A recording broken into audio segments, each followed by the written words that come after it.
مال میں برکت نہ ہونے کی وجہ۔ میری پیاری بہنوں، آج یہ ہمارے رزق میں برکتیں کیوں نہیں ہے؟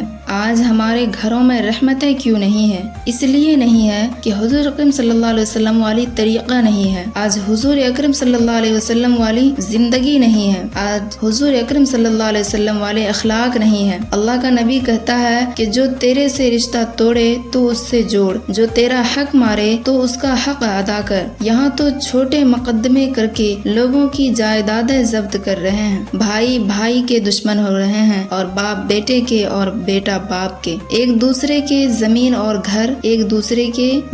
اور گھر اپنے نام کروا رہے ہیں۔ تو ان کی نمازوں سے انہیں کیا نفع ملے گا اور ان کے حج کرنے سے انہیں کیا نفع ملے گا؟ جو لوگوں کے مال اپنے نام کر رہے ہیں، ان کی نمازوں سے انہیں کیا نفع ملے گا اور ان کے روزے انہیں کہاں سے کامیابی کریں گے؟ اور کون سی حکومت آئے گی جو تمہیں عزت نصیب فرمائے گی جب آپ لوگوں کے مال ہڑپ کر رہے ہیں؟ اور اللہ تعالیٰ کا لاڈلا رسول صلی اللہ علیہ وسلم فرما رہا ہے کہ جو تیرا حق مار لے تو اسے بھی عطا کر، اور جو تیرے اوپر ظلم کرے تو اس کو بھی معاف کر، اور جو تیرے سے برا کرے تو اس سے بھی اچھا کر۔ جب یہ زندگی وجود میں آ جائے گی تو سارا عالم دین سے چمک اٹھے گا۔ میری پیاری بہنوں، آج ہمارے گھروں میں سنتیں نہیں ہیں، حضوروں والی اخلاق نہیں ہے، ہمارے گھروں سے حضور صلی اللہ علیہ وسلم والی سنتیں نکل چکی ہے۔ ہمیں اپنے گھروں میں حضور صلی اللہ علیہ وسلم والی سنت کو اپنانی چاہیے اور حضوروں والی اخلاق کو اپنانا چاہیے، تب جا کے ہماری گھر